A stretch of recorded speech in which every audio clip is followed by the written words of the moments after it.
Madame, monsieur, bonjour. Aujourd'hui, nous sommes au nord de Rouen, en plein pays de Bray. Nous sommes à Saint-Saëns, une commune qui compte un peu plus de 2500 habitants. Et c'est sous la pluie que nous allons la visiter. En bordure de la forêt des Havis, Saint-Saëns est niché au fond de la vallée de la Varenne.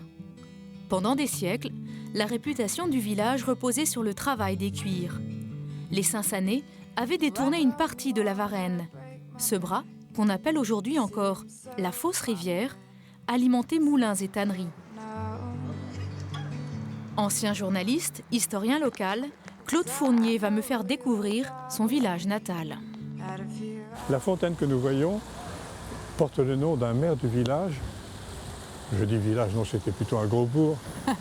Monsieur Dillard, qui était un ancien tanneur. Et il avait à cœur qu'il y ait l'eau courante. Alors, il a donc fait installer une fontaine. Qu'est-ce qui vous plaît dans la connaissance comme ça de votre village? Eh bien, c'est un village qui a une âme. Et je me souviens d'un écrivain qui disait un jour, en parlant de Saint-Saëns, c'est un pays où les gens ont non seulement un nom, mais aussi un prénom. C'est-à-dire que l'on connaît les gens, un tel, eh bien, quand on parle de Jackie, on sait de qui il s'agit. Quand on parle de Marie-Jeanne, eh bien, chacun sait de qui il s'agit. On n'a pas besoin de préciser le nom propre. Hein, c'est l'intimité qui existe.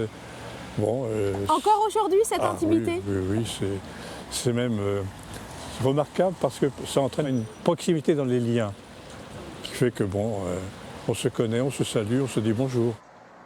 Et justement, un homme vient nous saluer. C'est Gérard Mallet. Il est ce que l'on appelle l'inventeur du chou de Saint-Saëns. C'est lui qui s'est démené pour protéger cette variété de légumes anciens. L'inventeur, c'est la personne qui a redécouvert. Maraîcher, horticulteur, Gérard Mallet l'a été toute sa vie. Aujourd'hui, c'est un jardinier d'exception, connu en France et dans le monde. Sans lui, le chou de Saint-Saëns figurerait au chapitre des variétés de légumes disparues. Alors, le chou de Saint-Saëns a été énormément consommé et utilisé parce qu'il est doux, il n'est pas agressif, il n'est pas acide comme certains choux. C'est pour ça qu'il avait une renommée autrefois dans toute la région de Saint-Saëns jusqu'à Rouen. Ce chou opulent qui peut atteindre 1,30 m d'envergure est à nouveau cultivé localement par des maraîchers. Chaque année, de nouvelles recettes sont partagées lors d'une fête consacrée aux légumes. À l'entrée de Saint-Saëns, c'est un chou qui accueille les visiteurs. Gérard Mallet avait promis à son maître d'apprentissage de sauver de l'extinction le chou de Saint-Saëns. Monsieur Doux m'a toujours recommandé le chou de Saint-Saëns parce que ça venait de son grand-père. Il était très attaché à son grand-père qui était Armand Duclos. Et il me dit surtout, même si les gens n'en veulent plus, garde ce chou, peut-être qu'un jour de nouveau on le recherchera. En 1992, au sommet de la Terre de Rio, les chefs d'État ont signé pour rechercher toutes les variétés anciennes, et c'est là qu'est de nouveau reparti le chou de Saint-Saëns. Ce légume vient d'être répertorié dans le catalogue européen des espèces potagères. Le chef étoilé, Alain Passard, a choisi de le cultiver dans son potager, une consécration. Nous poursuivons la balade dans Saint-Saëns et Claude Fournier m'emmène dans son quartier. Donc ça, c'est la rue des Tanneurs, monsieur Fournier.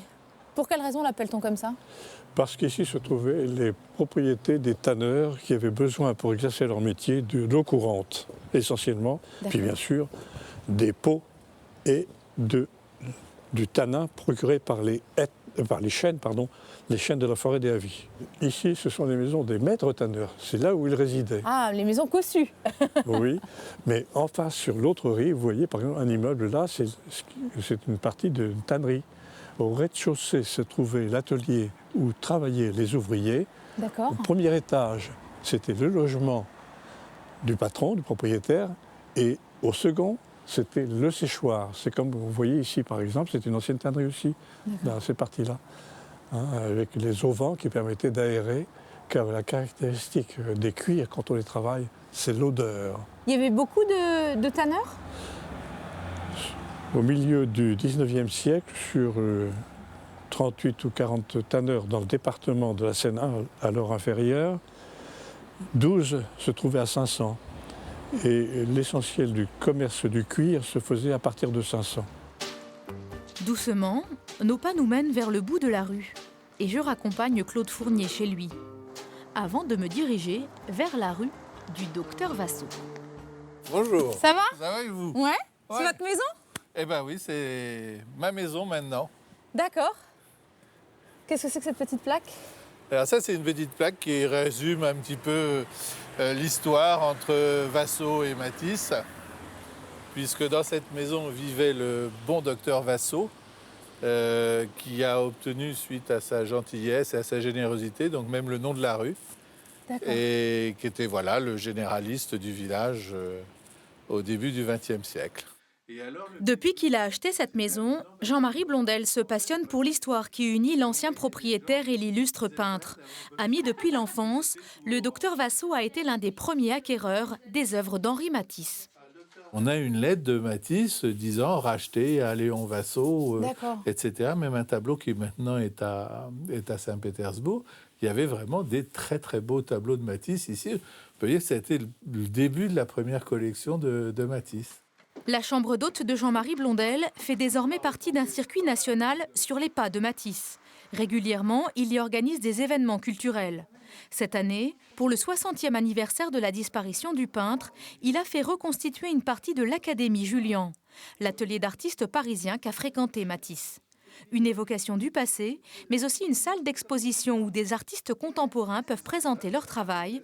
D'ici septembre, 5 expositions vont s'y succéder.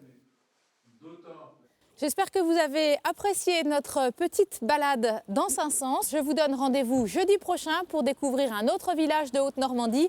Nous serons à Mesnières-en-Bray.